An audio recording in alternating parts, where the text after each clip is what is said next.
पर करप्शन और धोखाधड़ी के आरोप तय कर दिए। दिल्ली की राउस एवेन्यू कोर्ट ने आईआरसीटी स्कैम मामले में लालू राबड़ी और तेजस्वी के खिलाफ आरोप तय करने का फैसला सुनाया है। राउस एवेन्यू कोर्ट की विशेष सीबीआई अदालत ने कहा है कि लालू यादव ने टेंडर प्रक्रिया में दखल दिया था।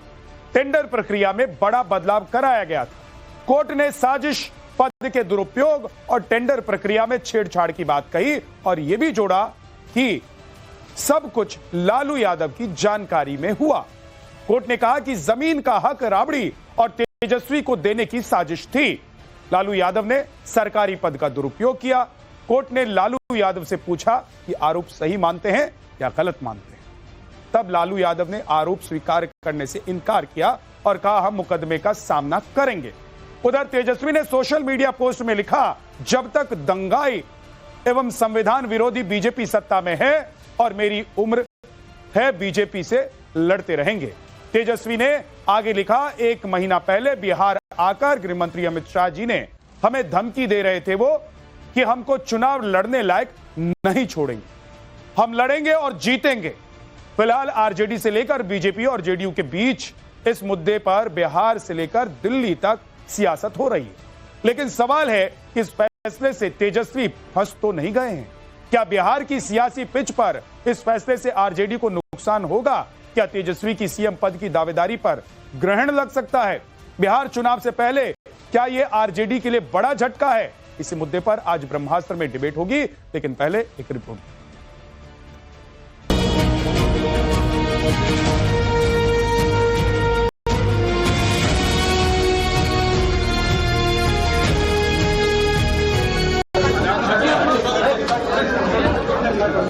बिहार में चुनाव से पहले आईआरसीटीसी के टेंडर घोटाले में कोर्ट के फैसले ने महागठबंधन को बड़ा झटका दे दिया है, खासकर तेजस्वी यादव को, जो खुद को महागठबंधन के मुख्यमंत्री पद का प्रबल दावेदार बता रहे थे।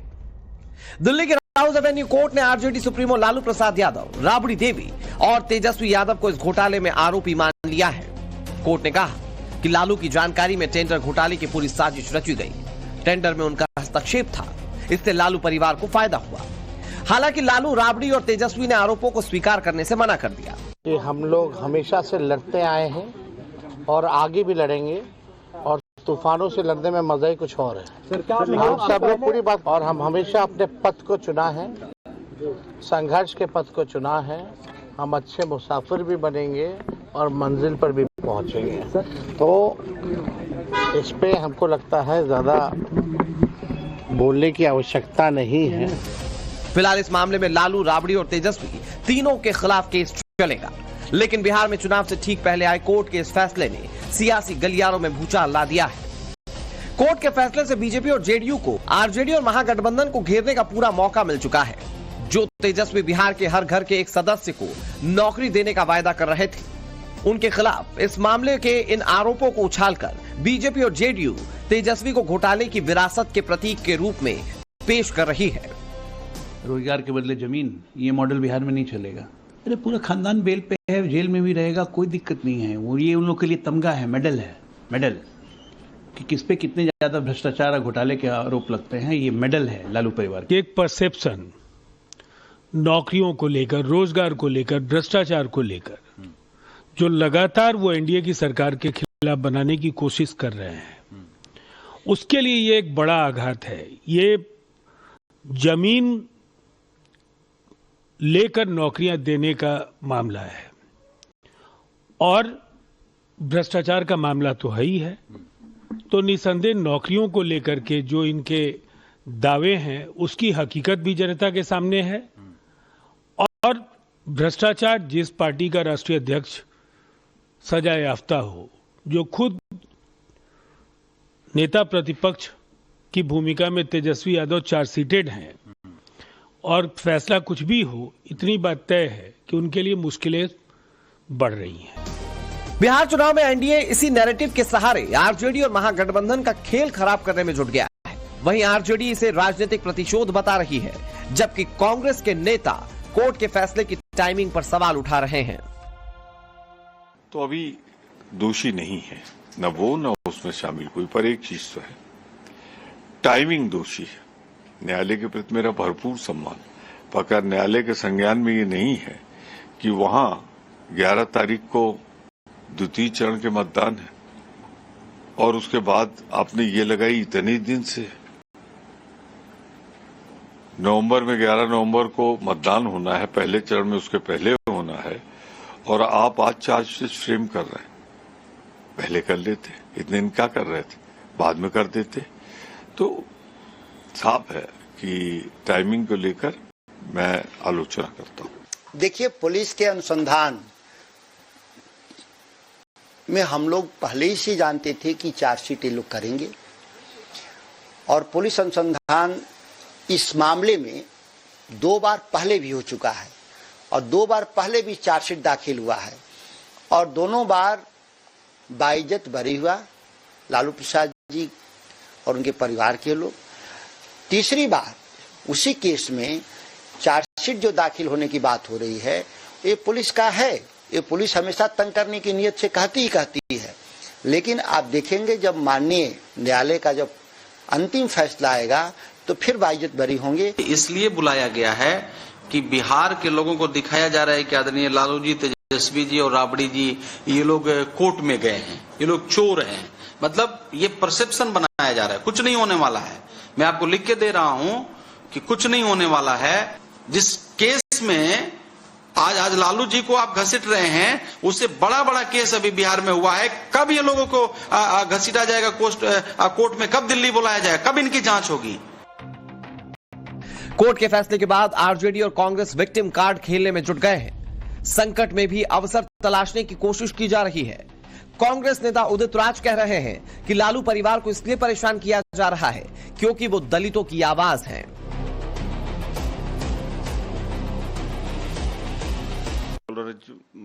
सेकुलरिज्म की पॉलिटिक्स करते हैं और सेकुलरिज्म से नफरत है बीजेपी का। इसका दंड उनको मिल रहा है क्योंकि दलितों पिछड़ों की आवाज है, इसलिए लालू यादव जी के परिवार को परेशान किया जा रहा है। देखिए, करप्शन, कुशासन और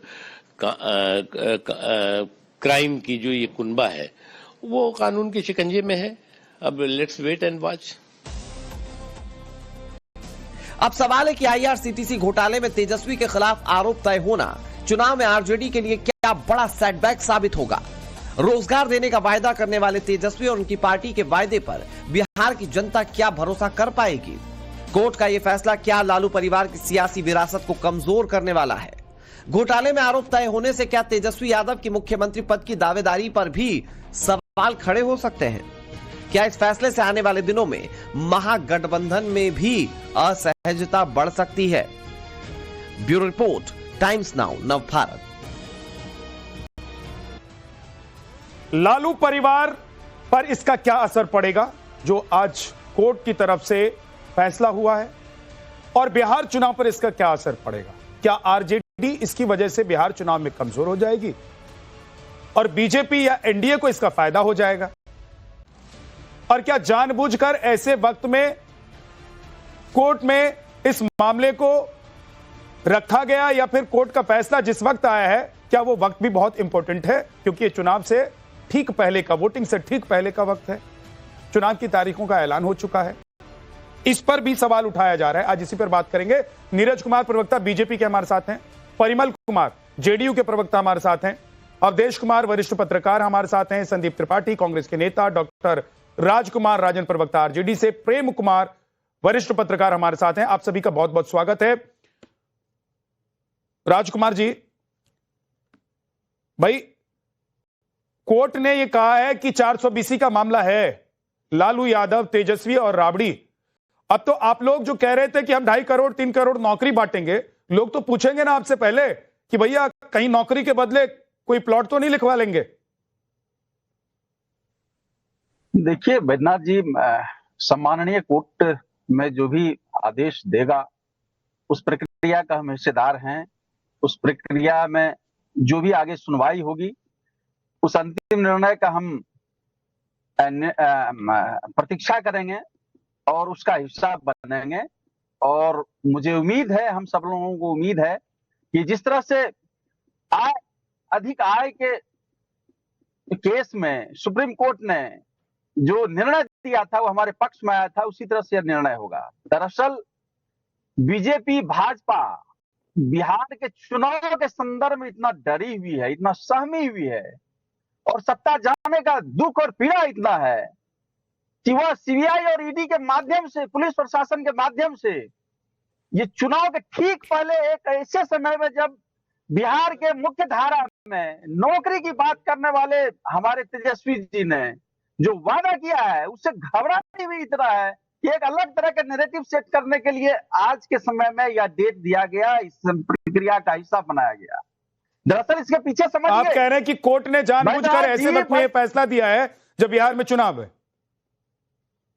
देखिए ये जो समय है टाइमिंग को लेकर है, तो सर टाइमिंग तो कोर्ट चार्जशीट की है भाई, कोर्ट ही तो तय करती है ना कि अगली तारीख कब होगी। देखिए और कब किस मामले में निर्णय लेना है, फैसला लेना है। बैद्यनाथ जी, सीबीआई ईडी के माध्यम से चार्जशीट होता है। सर मैं थोड़ा सा आपको करेक्ट कर देता हूं, हिस्सा एक सेकंड। वह डेट लेता है राजकुमार, उसमें वह राजकुमार राजन जी, यह निश्चित रूप से सरकार की हिस्सेदारी है, बीजेपी की हिस्सेदारी है। बीजेपी कोर्ट में भाई उपयोग किया जा रहा है। कमाल की बात है। मुझे बताइए कि बीजेपी का जज बैठा हुआ है क्या कोर्ट में?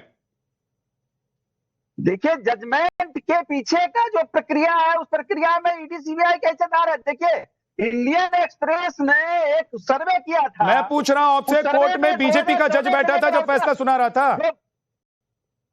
देखिए 25 विपक्षी पार्टियों, व्यक्तियों पर, नेताओं पर मैं पूछ रहा हूं आपसे, आप लोग कह रहे हैं कि ऐसे वक्त में फैसला है जब बिहार में चुनाव है, तो कोर्ट में बैठा हुआ जज क्या बीजेपी का है या कोर्ट पर भी अब आप लोगों को भरोसा नहीं है? आप लोगों पर 420 का आरोप है, पूरा परिवार इस आरोप में घिरा हुआ है। आप लोग नौकरी की बात करते हैं। नीरज कुमार जी, क्या जानबूझकर ऐसे वक्त में इस मामले को तुल दिया जा रहा है जब बिहार में चुनाव है और आप लोगों को सियासी फायदा हो जाएगा इससे? कम से कम मुझे विद्यानंद झा जी आपसे उम्मीद रही थी कि आप ये सवाल करेंगे। कोर्ट कभी अपराधियों की सहूलियत के हिसाब से समय तय नहीं करता। किससे सवाल करूंगा? अपनी गति से चलता है, कोर्ट अपनी गति से सवाल चलता करूंगा नीरज जी। इस तो सवाल ही नहीं बनता है कि कोर्ट मतलब क्यों चुनाव के समय कह रहे हैं ना वो आपके साथ, अरे आपके साथ बैठकर वो कह रहे हैं, वो बिल्कुल गलत कह रहे हैं। कोर्ट अपराधियों के सहूलियत के हिसाब से काम नहीं करता। कोर्ट अपनी गति से काम करता है, इस देश का कानून अपनी गति से काम करता है। और ये मोदी जी की सरकार में फिर से स्थापित हुआ कि भ्रष्टाचार के प्रति जो हमारी जीरो टॉलरेंस नीति है, चाहे अपराधी भ्रष्टाचारी कितना भी बड़ा हो उसको बख्शा नहीं जाएगा। आप मोदी जी का नाम ले रहे हैं और आज तो कहेंगे ना, जब आप कह रहे हैं कि मोदी जी की सरकार में अपराधी भ्रष्टाचारी पर हमारा टॉलरेंस जीरो है, तो कहेंगे कि भाई आप लोग ही बैठकर तय कर देते हैं कि कब कोर्ट में कौन सी तारीख होनी चाहिए। फिर आप कहेंगे कि कोर्ट अपना काम कर रहा है। भाई मुझे इसमें कोई संदेह नहीं है कि कोर्ट अपने हिसाब से चलता है और वहां के जज अपने हिसाब से तारीख तय करते हैं। लेकिन फिर आप जब इसमें अपने नेताओं का नाम डालते हैं तो वो पूछेंगे आपसे। आप ही बोलते रहेंगे, मुझे भी बोलने देंगे। ये मुकदमा इन पर पहले से चल रहा है और कोर्ट के जज ने, माननीय न्यायाधीश ने उन्हें दोषी पाया है। अब ये बेशर्मी की पराकाष्ठा है, उसके बाद भी कह रहे हैं कि हम निर्दोष हैं, पॉलिटिकल कारणों से फंसाया जा रहा है। ऐसा कहीं कुछ नहीं। परिवार पहले भी चारा घोटाला में सजा याफ्ता मुजरिम लालू जी, वो कोई पाक साफ है नहीं। और जो चारा घोटाला में सजा याफ्ता मुजरिम होने के बाद ये फिर रेल मंत्री बन जाते हैं और रेल मंत्री के बनने के बाद ये फिर से घोटाला करते हैं। पूरा परिवार घोटाला करने का आदी है और तेजस्वी यादव जी भ्रष्टाचार के प्रतीक है, उसी वंशवाद के प्रतीक है। और बिहार की जनता ऐसे लोगों को दोबारा सत्ता में नहीं देखना चाहती जो सिर्फ बिहार को लूटने का, नौकरी के नाम पर जमीन लेना। अभी तेजस्वी यादव वादा करते हैं कि 1 करोड़ हर बिहारी के हर घर में हम नौकरी देंगे। इनको ये भी बताना चाहिए कि नौकरी के बदले वो कितनी जमीन लेंगे लोगों से। ये पुराना अवधेश कुमार जी, क्या ये लेने के देने पड़ गए हैं आरजेडी को? एक तरफ वो कह रहे थे कि 2.5-3 करोड़ नौकरी देंगे, हर परिवार में एक व्यक्ति को हम लोग सरकारी नौकरी देंगे, और अब तो लोग ये पूछेंगे बिहार में कि भैया नौकरी तो आप देंगे लेकिन उसके बदले में क्या लेंगे? हाँ, ये पूछिए उससे, उसके बदले में कितना जमीन लेंगे वो। अवधेश जी, देखिए विद्यानाथ जी, ये तो होना ही था, क्योंकि जिस प्रकार से ये पाप और अपराध हुए थे, कोर्ट तो बाद में आरोप तय करती है, लेकिन जिन लोगों ने पटना में उन जमीनों को देखा है, उसके ट्रांसफर डीड को देखा है, कंपनियों को का स्वामित्व बदलते देखा है कि वो एक कंपनी और पहले तो उसका शेयर खरीदा जाता है, बाद में सब डायरेक्टर बन जाते हैं। उनको मालूम है, उनको इसमें तो सीबीआई के अलावा ईडी भी पैसे का ट्रायल देख चुकी है और आ चुका है। चूंकि किसी पर आरोप लगाना और कोर्ट द्वारा आरोप तय करना, दोनों में बहुत मूलभूत अंतर होता है। राजनीतिक आरोप नहीं है। और कितना शर्मनाक है, कोर्ट ने उनको कहा कि आप आरोप नहीं स्वीकार करते हैं। इसके तो साफ दिखाई देता है कि जो दोनों बीएनआर होटल थे पुरी में और रांची में, वो आईआरसीटी का होटल था। पहले आपने दूसरा होटल था रेलवे के अंदर था, उसको आपने पहले आईआरसीटीसी में दे दिया। और उसके बाद उनको जो है सुजाता होटल प्राइवेट लिमिटेड, जिसके मालिक सुबोध कुमार सिन्हा थे, और वो आपके साथ थे, और आपके जो बीच में सहयोगी थे ओएसडी भोला प्रसाद यादव, वो सबसे बातचीत कर रहे थे। उसने बताया है कि आपके जो जमीनें हैं उसमें वो करीब 3 एकड़ जमीन आपने इसके आधार पर लिया है। वो जमीन आपने नगद खरीदा, और नगद भी पैसे जो है वो नगद पैसे से जमीन है, उसका ये नहीं कि बैंक में भी ट्रांसफर है।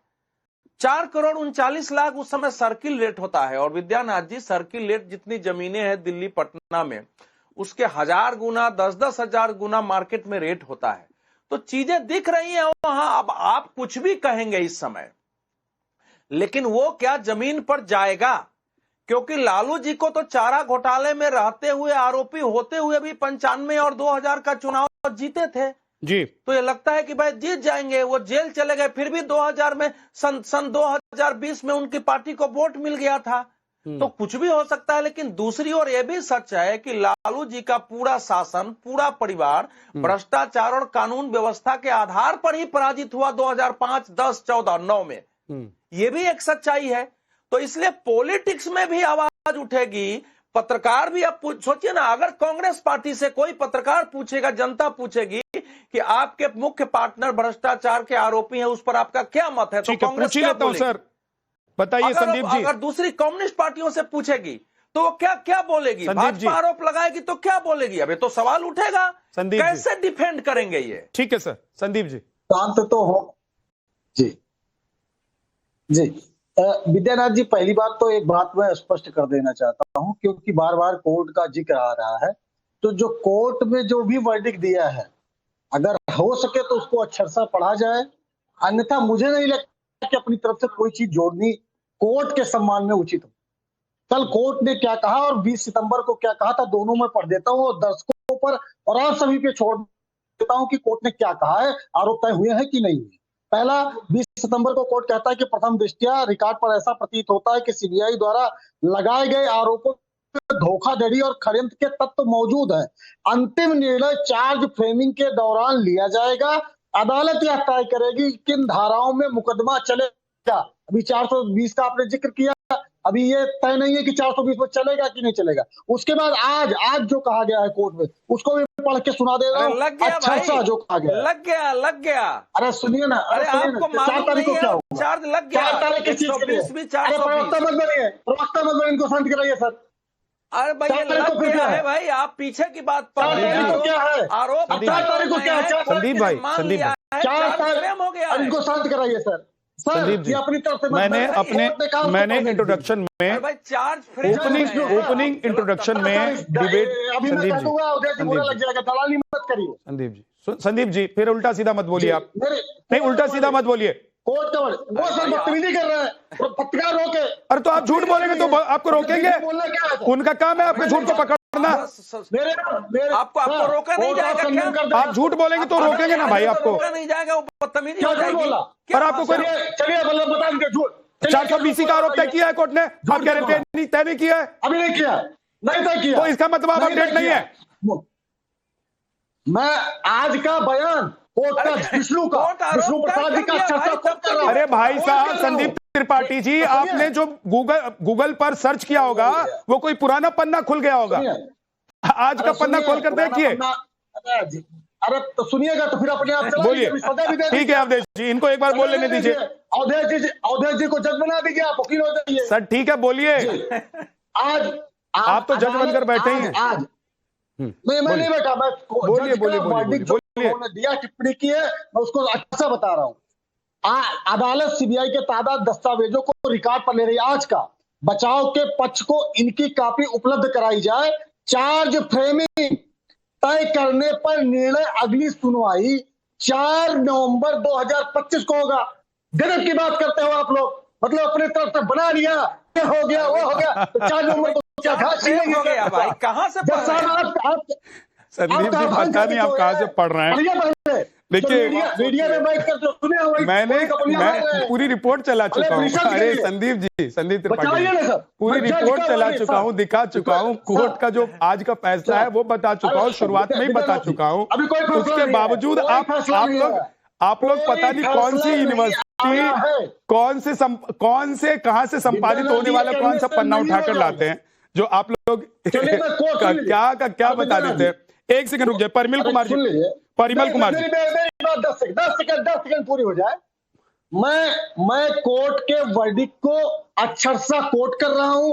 अगर मैंने गलत कोट किया है तो मेरे पर मुकदमा लिखा जाना चाहिए, अन्यथा भाजपा के दलालों को जनता देखे कि किस तरीके से लोगों को गुमराह किया वो सब देख रहे हैं। और आप जो बोल रहे हैं ना आपका झूठ, ये आप लोग नारद मुनि का संदीप जी रुकिए तो सही। किस तरीके से क्यों आप लोगों का स्तर इतना बोलचाल में क्यों खराब हो गया है हत्या कर रहे हो कि ना सवाल सुनते हैं आप लोग, जवाब देने में भी अपना स्तर इतना खराब कर लेते हैं। संदीप त्रिपाठी पब्लिक को गुमराह करते हो आप लोग। अभी आपने गुमराह किया, अब मैं रुक तो जाइए, अभी आपने गुमराह किया, मुकदमा लेने के लिए तैयार है। आपने गुमराह किया है, सुन लीजिए, अब पढ़ के सुना रहा हूं, चिल्लाइए मत संदीप त्रिपाठी, रुकिए, झूठ मत फैलाइए, मैं बता रहा हूं आपको और सुन लीजिए, पढ़ के सुना रहा हूं। दिल्ली की राउस एवेन्यू कोर्ट ने सोमवार को लालू यादव, राबड़ी देवी और तेजस्वी यादव को आईआरसीटीसी घोटाले में आरोपी मान लिया। एक लाइन की बात है, एक लाइन की बात है। और सुन लीजिए इसके आगे सुन लीजिए, कोर्ट ने लालू यादव को पूछा कि आप आरोपी बनाए गए हैं, आप स्वीकार करते हैं कि आप पर जो आरोप लगा है वो सही है या गलत है। लालू यादव ने नहीं माना, उन्होंने कहा कि मैं केस लड़ूंगा, मुकदमा आगे चलेगा। एक लाइन की बात है, एक लाइन की बात है संदीप त्रिपाठी। अब आपको डिफेंड करना है, डिफेंड कर लीजिए। परिमल कुमार जी क्या बात करते हैं, क्या बात करते हैं परिमल कुमार जी। कोर्ट ने जो कहा, कोर्ट का जो फैसला हुआ, बिहार पर उसका असर क्या होगा नहीं होगा वो तो पता चल ही जाएगा चुनाव में। लेकिन उससे पहले मैं देख रहा हूं कि कांग्रेस पर इतना बुरा असर हो रहा है कि वो इस फैसले को ठीक से पढ़कर सुना नहीं पा रहे हैं।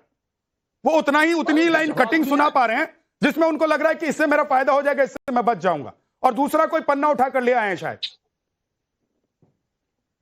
देखिए विद्यानाथ जी, ऐसे भी कांग्रेस आउटडेटेड हो चुकी है, कोई रिलीवेंस उसका नहीं है। वो बिहार में दिल्ली असेंबली मॉडल को रिपीट करना चाहती है। आपने दो प्रश्न पूछा, एक तो लालू परिवार पर इसका क्या प्रभाव पड़ेगा और दूसरे चुनाव पर क्या प्रभाव पड़ेगा। तो मैं आपको बतला दूं कि फिर नेक्स्ट जो डेट है वह 10 नवंबर है। उस दिन कोर्ट में जज साहब बोलेंगे कि 420 के आरोपी तेजस्वी यादव उपस्थित हो। अब समझिए कि उससे पूरे महागठबंधन का सर गर्व से उठेगा, क्योंकि ये गठबंधन ही जो है सर से पांव तक करप्शन के चार्ज में इंडल्ज है। और दूसरी बात मैं आपको बता दूं कि अब तो जहां तक अब लालू परिवार के पर चार्ज के आरोप का प्रश्न है, मुझे तो ऐसा लगता है कि इस परिवार के डीएनए में आरोप, डीएनए में ही करप्शन है। समझिए इनकी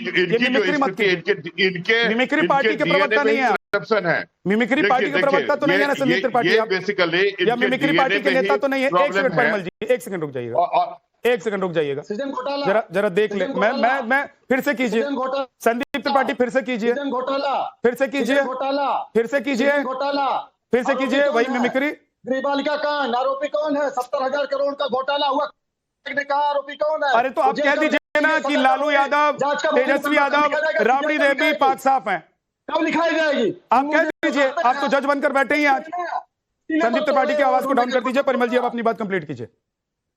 हाँ तो विद्यानाथ जी, मैं ये बोल रहा हूं कि इस तरह के लोग, हेयर एक शब्द है बिहार में, हेयर शब्द, जिस पर कोई प्रभाव नहीं पड़ता। ये बार बार घोटाला करते हैं, बार बार आरोपी सिद्ध होते हैं, बार बार जेल जाने की इनकी आदत है। कितना कॉन्फिडेंस के साथ वो जेल, वहां न्यायालय में, राउस एवेन्यू कोर्ट में उपस्थित होते हैं और कितना कॉन्फिडेंस के साथ पीछे आते हैं। मतलब आप समझिए कि ये परिवार यह समझता है कि बिहार की जनता इनकी जागीर है कि इतना घोटाला करने के बावजूद ये कोर्ट पर इनकी आस्था न संविधान पर है न कोर्ट पर है। आप समझिए कि इनकी स्थिति और कांग्रेस की स्थिति क्या है। आप याद कीजिए ऑपरेशन सिंदूर के समय जब पूरा भारत, यहाँ चाहे वो हिंदू हो, मुस्लिम हो, क्रिश्चियन हो, कोई भी ईसाई हो, वो पर्टिकुलरली हमारे सेना के साथ खड़ा था, तो ये महागठबंधन के लोग, कांग्रेस के लोग और राजद के लोग पाकिस्तान के साथ खड़े थे।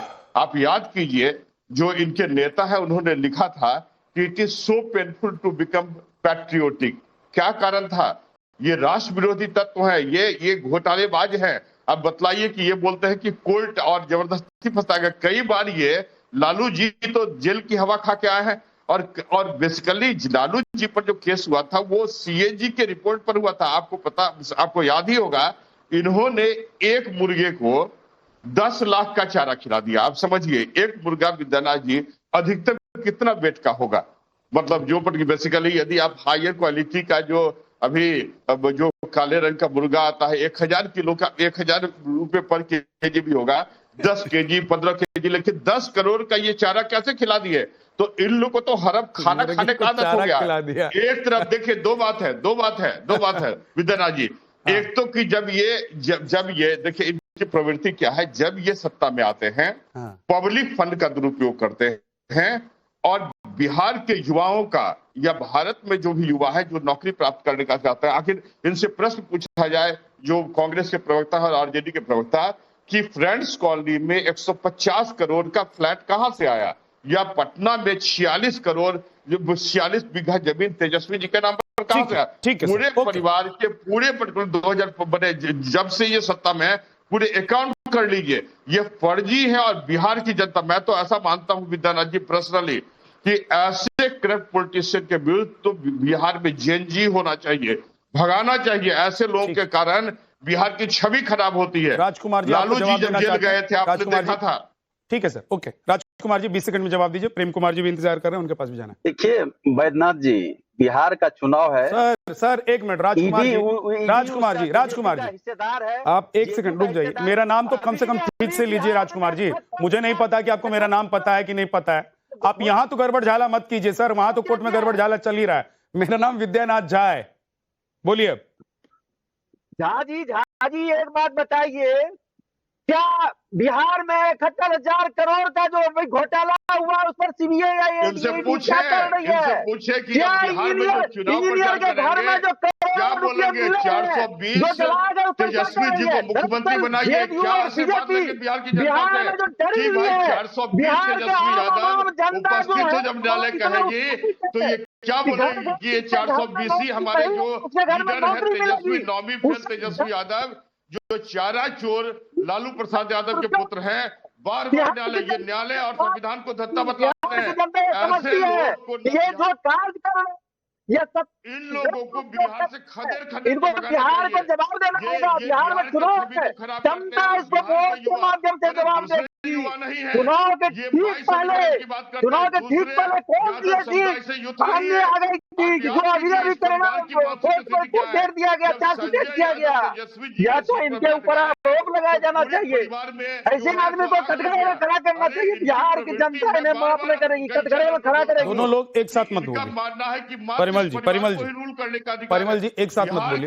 परिमल कुमार जी, एक साथ मत बोलिए। परिमल जी प्लीज रुक जाइए, एक दूसरे के ऊपर मत बोलिए। परिमल जी अब रुक जाइए। राजकुमार जी आप भी रुक जाइए। राजकुमार जी आप भी रुक जाइए। परिमल जी आप भी रुक जाइए। प्रेम कुमार जी, अगर कोर्ट ने आरोप तय किए हैं, कोर्ट ने कहा है कि भाई आप पर 420 का मामला बनता है, कोर्ट ने कहा है कि इसमें साजिश हुई है, कोर्ट ने कहा है कि धोखाधड़ी का मामला है, कोर्ट ने कहा है कि लालू यादव इसमें इन्वॉल्व थे, कोर्ट ने कहा है कि इस मामले में अब आगे कार्रवाई होगी, तो कार्रवाई हो लेने दीजिए ना।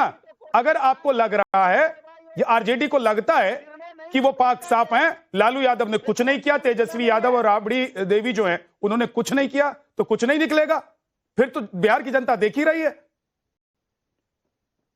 देखिए विद्यानाथ जी, आजकल जो फैक्ट है उसको थोड़ा देखिए।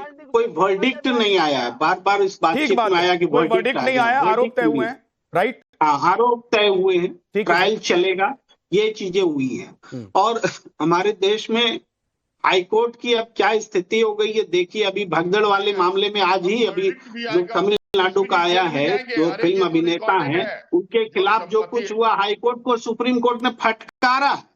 तो हाई कोर्ट इसमें हम बातचीत में ये नहीं कह सकते आपको कोर्ट पर विश्वास है कि नहीं है। हाई कोर्ट के फैसले तो बदलते ही रहते हैं सुप्रीम कोर्ट। ये दूसरी बात हुई। तीसरी बात ये है कि जैसे 3 बात इसमें है, भ्रष्टाचार, आपराधिक साजिश और धोखाधड़ी।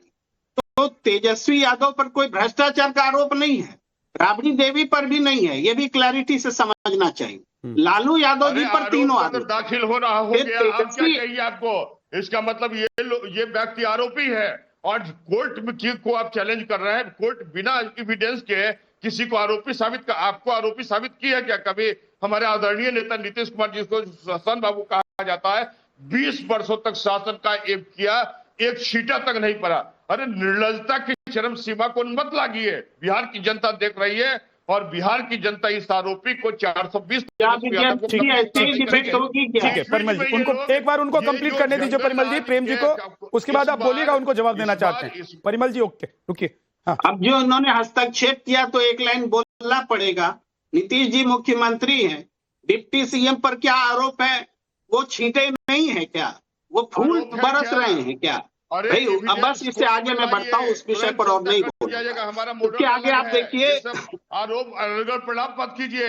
कोर्ट ने आरोप सिद्ध नहीं किया और हमारे अनर्गल आपने शुरू किया ना, मुझे बोलने नहीं दिया, डाइवर्ट कर दिया मुझे। इंटैक्ट है, उसमें कोई कंप्रोमाइज नहीं।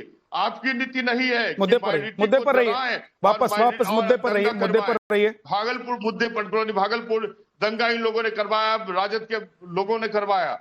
इन लोगों ने मुझे डिरेल कर दिया, मुद्दे पर रहिए परिमल जी। प्रेम जी ने जानबूझकर एक लाइन आपको दी है ताकि आप डिरेल हो जाए। मुद्दे पर रहिए, प्रेम जी बोलिए। ये लोग बिहार के युवाओं को मूर्ख समझते हैं। मैं मुद्दे पर लौटता हूँ, प्लीज डिस्टर्ब मत करिए। अगर बात सुननी हो तो हम बोले, नहीं तो चुप हो जाए। प्लीज ऐसे मत कीजिए। नीरज जी आप बहुत रुक जाइए। हाँ बोलिए।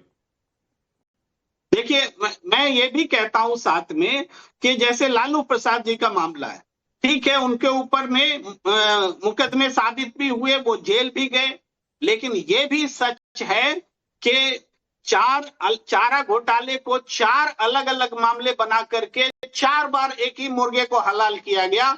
ये भी सच है कि जो मुर्गी को खिलाने के नाम पे लाखों खर्च हुए या स्कूटर से भैंस धोया गया, ये चीजें जगन्नाथ मिश्रा जी के सरकार से चल रही थी। इसकी जांच का आदेश भी आरजेडी की सरकार ने ही दिया था, ये भी सच है। लेकिन सजा केवल लालू प्रसाद को हुई, यही सबसे बड़ा सवाल जुडिशियरी से भी है, सोसाइटी से भी है, पॉलिटिक्स से भी है। बाकी लोग क्यों बच गए? जी ठीक है, अब बोलिए परिमल जी, आप जवाब देना चाह रहे थे। देखिए प्रॉब्लम इन लोगों में है कि मैं एक महत्वपूर्ण बात बतला दूं, इन लोगों के डीएनए में ही करप्शन है। इनका एकमात्र उद्देश्य लूटो और परिवार के सदस्यों का आर्थिक और राजनीतिक सशक्तिकरण करो।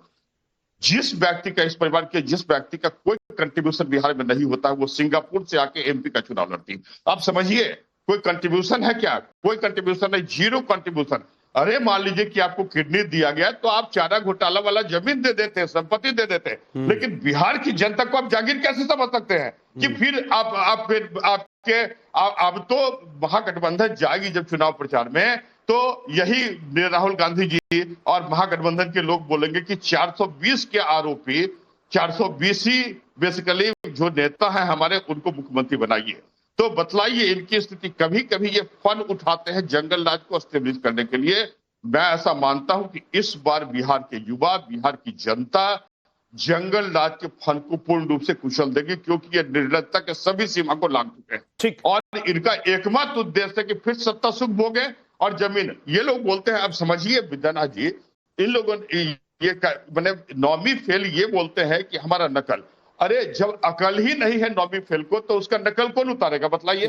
हमारे जो नेता है वो इंजीनियर है, उस जमाने के इंजीनियर, जिस समय समझिए कि इंजीनियरिंग का एक विशेष महत्व हुआ करता था। तो ऐसे लोग जनता की आंख में धूल झोंकना चाहते हैं। और जहां तक कांग्रेस का प्रश्न है, तो कांग्रेस ये जानती है, देखिए ये चूहा बिल्ली का खेल चल रही है। कांग्रेस जो है वो समझती है कि बिहार में तो कुछ एक सेकंड रुक जाइए, एक सेकंड रुकिए, राजकुमार जी रुक जाइएगा। नीरज कुमार जी भी उंगली उठाकर बैठे हुए हैं, वो भी कुछ बोलना चाह रहे हैं, उसके बाद आप जवाब दीजिएगा। जवाब आपको ही देना है, रुक जाइए राजकुमार जी, रुक जाइए, जवाब आपको ही देना है। एक बार नीरज जी को बोलने दीजिए। नीरज जी बोलिए। इस चुनाव में बिहार की जनता लालू परिवार को 420 लालू 420 नाम से जानेगी। जिसको मैं कह रहा हूं वही बोले, प्लीज, मैं रिक्वेस्ट कर रहा हूं एक एक करके। नीरज इस चुनाव में बिहार की जनता लालू को बोलेगी 420 लालू, तेजस्वी को जाना जाएगा 420 तेजस्वी। ये परिवार की यही पहचान है। इस परिवार ने बिहार के विकास में आज तक कोई योगदान नहीं दिया। जब मौका मिला है बिहार को लूटने का काम किया है, बिहार के आम जन को लूटा है, बिहार की संपदा को लूटा है, बिहार की संस्कृति को तस नहस करने का काम किया है, हिंदू मुस्लिम में दंगा करवाया है, जातीय नरसंहार करवाया है परिवार में। लालू जी ने अपने फायदे के लिए अपने परिवार के आर्थिक सशक्तिकरण और राजनीतिक सशक्तिकरण के लिए इस परिवार को बिहार से कोई मतलब नहीं है। और बिहार की जनता अब इस परिवार को राजनीति में दोबारा देखना नहीं चाहती। 420 जो 420 का आरोपी हो वो नेता प्रतिपक्ष भी रहेगा, शर्म की बात है। मोरल ग्राउंड पे तेजस्वी यादव को राजनीति से संन्यास ले लेना चाहिए और उन्हें कहना चाहिए जब तक मैं कोर्ट से निर्दोष साबित नहीं होऊंगा राजनीति में नहीं आऊंगा, अगर थोड़ा भी मोरल ग्राउंड में बचा है तो। लेकिन ये बेशर्म लोग हैं, ये बेशर्मी ही करना जानते हैं, जेल जाने को ये कुछ नहीं मानते। लालू जी कहा करते थे अपने जमाने में कि जेल तो सबको जाना चाहिए। ये लोग बस लूटो लूटो लूटो यही जानते हैं। भ्रष्टाचार करो, अपराध करो, जनता में भ्रम फैलाओ, अफवाह फैलाओ, जनता में दंगे करवाओ, जातीय उन्माद फैलाओ, यही काम इनका बिहार में रह गया है। लेकिन बिहार की जनता मेरे झांसे में बिल्कुल नहीं आने वाली। बिहार की जनता का प्यार और आशीर्वाद अब एनडीए को मिलने वाला है। एनडीए को मिला है, एनडीए को मिलेगा। ठीक, नीरज जी टीवी पर बैठे हुए हैं, आप किसी सभा में नहीं बोल रहे हैं कि यहाँ से आप एनडीए को आशीर्वाद मिलेगा कि नहीं मिलेगा उसको अपील कर दें। एक बार राजकुमार जी बोलिए। झा जी, मैं आपसे गुजारिश करूंगा, अगर सत्ता पक्ष को ही बोलने दिया जाएगा तो क्यों बुलाते हैं विपक्ष के प्रवक्ताओं को? सर सबसे ज्यादा आप बोले, सबसे ज्यादा आप ही बोले, आप उठा के देख लीजिएगा, आप डिबेट उठाकर देख लीजिएगा राजकुमार जी, सबसे ज्यादा आप ही बोले। अब वक्त मत खराब कीजिए सर, अब वैसे ही वक्त थोड़ा कम बचा हुआ है। मैं आपके पास आया हूं, आप बोलिए।